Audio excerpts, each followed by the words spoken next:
nom c'est Xavier Zwiller. Enfin, j'ai fait un apprentissage. Voilà, comme plein de gens se forment, moi j'ai commencé comme compositeur typographe. J'ai travaillé dans une imprimerie de labeur. Ce qu'on appelle l'imprimerie de labeur, c'est des gens qui travaillaient, qui faisaient des entêtes, des pliants, des choses comme ça.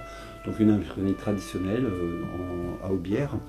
Et puis pour obtenir un CAP, et depuis je n'ai qu'un CAP de compositeur typographe qui ne sert à rien de toute façon aujourd'hui. Si bien qu'arrivé à un moment, effectivement, moi je suis passé dans la partie plutôt communication. J'ai monté un atelier de graphisme sur Clermont, et j'ai fait ça pendant 20 ans.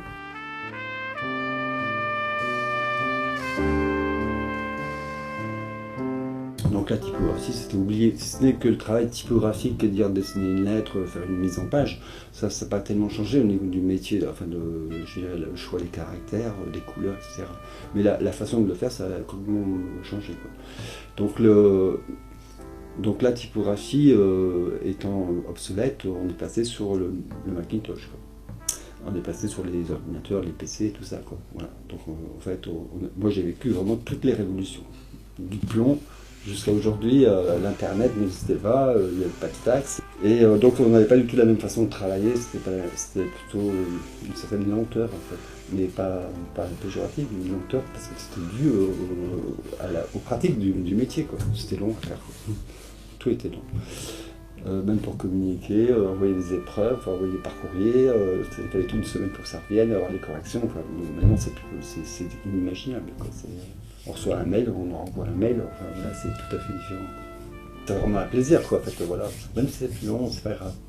Parce que, je veux dire, on parle de l'éloge de l'inventeur, quoi, en fait, c'est cette idée de prendre le temps de faire des choses, voilà, que ce soit bien fait, mais s'il faut 3 semaines, on mettra 3 semaines. On n'a pas besoin d'avoir l'immédiateté, c'est le cas d'aujourd'hui, avec l'ordinateur et tout ça, quoi. Toujours plus vite. Et dans la façon de fabriquer l'image autant que de la faire, quoi, enfin de l'imprimer.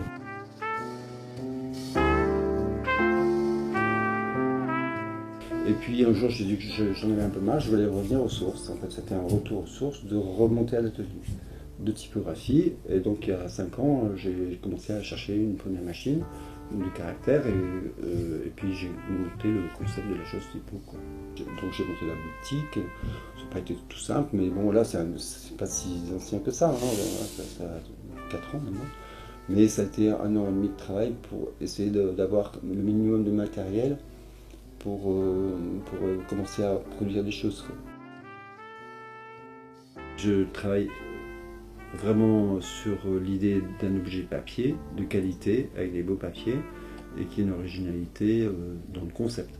Donc là, la première chose, c'est de travailler des idées de format, de pliage, de choix de papier, de choix de couleurs. Donc ça, c'est vraiment le premier travail initial, quoi. Après, j'ai commencé à voir comment je peux fabriquer, enfin déjà composer, et si je vais m'orienter sur du plomb, parce que j'ai des caractères, ou si je fais une affiche parce que j'ai des caractères en bois, je vais plutôt quand même privilégier les caractères en bois parce que ça a un côté quand même plus authentique.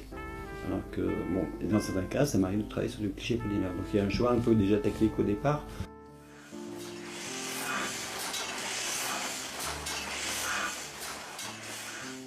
Et après, je vais commencer à la phase impression. Donc là, je vais mettre en œuvre la mise en route des machines. S'il y a du découpage, je vais le faire par la suite. D'abord, ça va être la partie impression, ensuite, ce sera la partie façonnage. Alors, moi, je travaille essentiellement avec une marque qui s'appelle Fedrigoni, qui est du papier italien. Donc, ce qui est intéressant, c'est qu'ils ont vraiment du beau papier qui permettent de faire des choix au niveau des choix de couleurs, de grammage, de texture, etc. Parce que le papier c'est pas si simple, il y a moins en moins de fabricants de papier en tous les cas, donc il y a 2 ou 3 gros distributeurs, on va dire, et là c'est vraiment le fabricant.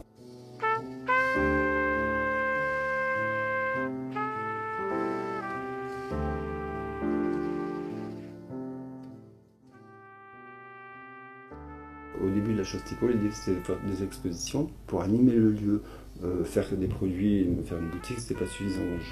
J'ai commencé à organiser des expositions en accueillant des artistes.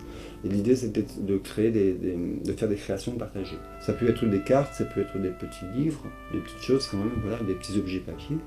Ça peut être un mobile qui est aussi une création partagée, donc qu'on a fabriqué, et dont voilà, l'artiste en recevait la moitié de la production. Donc c'était ça en fait l'idée.